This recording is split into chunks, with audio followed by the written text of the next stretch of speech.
இன்றைக்கி நம்ம வீடியோவில் சிக்கன் ரெண்டாங் எப்படி செய்யலாம் அப்படிங்கிறத வந்து பார்க்க போகிறோம். மதியானம் ரெடி பண்ணி வச்சுருக்க நம்ம சிக்கன் கிரேவியை கொஞ்சம் ஆல்ட்ரேஷன் பண்ணி இட்லி தோசைக்கு எப்படி வந்து டேஸ்ட்டாக செய்யலாம் அப்படிங்கிறதாங்க இன்றைக்கி வந்து வீடியோவில் பார்க்க போகிறோம். Welcome to Meenaraja vlogs. இது செய்கிறதுக்காக வந்து பார்த்திங்கன்னா கடாயை சூடு பண்ணிக்கோங்க. சூடு பண்ணிவிட்டு 1 ஸ்பூன் அளவுக்கு எண்ணெய் இதோடு வந்துட்டு ஊற்றிக்கோங்க. எண்ணெய் நல்லா வந்து சூடானதுக்கப்புறம் இதில் 1/2 ஸ்பூன் அளவுக்கு கடுகு உளுத்தம்பருப்பு இதோடு வந்துட்டு சேர்த்துருங்க. கடுகு உளுத்தம்பருப்பு நல்லா வந்து பொரிஞ்சதுக்கப்புறம் இது மீடியம் சைஸ் வந்து பார்த்திங்கன்னா பெரிய வெங்காயம் கட் பண்ணி எடுத்து வச்சுருக்கேன். அதை வந்துட்டு இதோடு வந்துட்டு சேர்த்துடலாம். நம்ம சேர்த்துருக்கேன் இந்த வெங்காயம் வந்து பார்த்திங்கன்னா நல்லா கண்ணாடி பதம் வர வரைக்கும் நல்லா வந்துட்டு வதக்கி விட்டுக்கலாம். இதோடு வந்துட்டு பார்த்திங்கன்னா பச்சை மிளகாய் ஒன்று பொடியாக கட் பண்ணி எடுத்து வச்சுருக்கேன்.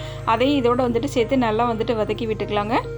இது ஆல்ட்ரேஷன் தான் வந்து பண்ண போகிறோம் அப்படிங்கிறதுனால இதில் தக்காளி இஞ்சி பூண்டு பேஸ்ட் எதுவுமே நமக்கு வந்து தேவைப்படாதுங்க. ஏன்னா நம்ம வந்துட்டு ஆல்ரெடி வந்துட்டு எல்லாமே சேர்த்து தான் வந்து நம்ம சிக்கன் கிரேவியை வந்து ரெடி பண்ணியிருப்போம். அதனால் வந்துட்டு இந்த வெங்காயம் பச்சை மிளகாய் மட்டும் நல்லா வதங்குற அளவுக்கு வெயிட் பண்ணிவிட்டு இதில் இப்போ வந்து நம்ம வந்து மசாலா வந்து சேர்த்துக்கலாம்.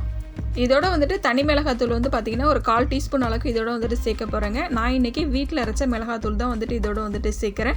நீங்கள் செஞ்சுருக்க சிக்கன் கிரேவி வந்து கொஞ்சம் காரமாக இருக்க மாதிரி இருந்துச்சுன்னா இதோட அளவு என்ன கூட வந்து கொஞ்சம் கம்மி பண்ணிக்கலாம். சோயா சாஸ் 1 ஸ்பூன் அளவுக்கு இதோட வந்துட்டு சேர்த்துக்கோங்க.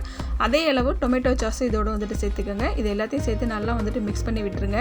இதெல்லாம் சேர்த்ததுக்கப்புறம் அடுப்பை வந்துட்டு மீடியம் ஃப்ளேம்லேயே வச்சுக்கோங்க. ஏன்னா வந்து நம்ம சேர்த்துருக்க மசாலா வந்து அடியில் கொஞ்சம் பிடிக்க ஆரம்பிச்சிடும். அதனால் வந்துட்டு மீடியம் ஃப்ளேம்லேயே வச்சு நல்லா இந்த மாதிரி வந்து வதக்கி விட்டுருங்க. இப்போ நம்ம ரெடி பண்ணி வச்சுருக்க சிக்கன் கிரேவி இதோட வந்துட்டு சேர்த்துடலாம். இதில் சேர்த்துருக்க சிக்கன் கிரேவி நான் மதியம் ரெடி பண்ணது. அதனால தான் வந்து கொஞ்சம் வந்து திக்னஸாக இருக்குது. நல்லா இந்த மாதிரி வந்து மிக்ஸ் பண்ணி விட நம்ம கிரேவி மாதிரி அது வந்து வந்துடும். நல்லா இந்த மாதிரி வந்துட்டு மிக்ஸ் பண்ணி விட்டுக்கோங்க.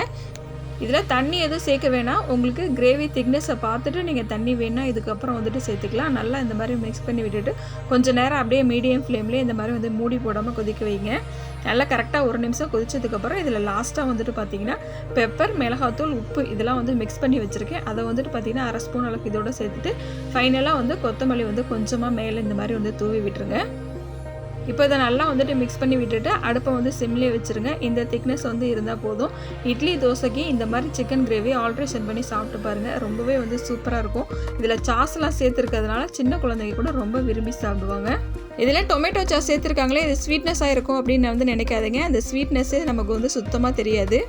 ரெஸ்டாரண்ட்டில் நம்ம பன்னீர் பட்டர் மசாலா சாப்பிடுவோம். அந்த மாதிரி டேஸ்ட்டு இந்த சிக்கன் கிரேவியில் உங்களுக்கு வந்து கிடைக்கும். நல்லா இந்த மாதிரி வந்து மிக்ஸ் பண்ணி விட்டுட்டு இப்போ அடுப்புலேருந்து இறக்கிட்டு தோசையோடு வச்சு சாப்பிட வேண்டியதாங்க. நான் இன்றைக்கி தோசையோடு வந்து ட்ரை பண்ணியிருக்கேன். நீங்கள் இட்லியோட, தோசையோட, சப்பாத்தியோட, நானோட வச்சு சாப்பிட்றதுக்கு ரொம்பவே வந்து டேஸ்ட்டாக இருக்கும். இதே மாதிரி டிஃப்ரெண்ட்டான நிறைய வீடியோ நீங்கள் பார்க்கணும் அப்படின்னா மீனராஜா விலாக் சேனலை சப்ஸ்கிரைப் பண்ணிவிடுங்க. ஆல் நோட்டிஃபிகேஷன் பெல் சிம்லேயே கிளிக் பண்ணுங்கள். அப்போ தாங்க நான் போடுற வீடியோஸ் ஒவ்வொன்றும் உங்களுக்கு நோட்டிஃபிகேஷனாக வரும்.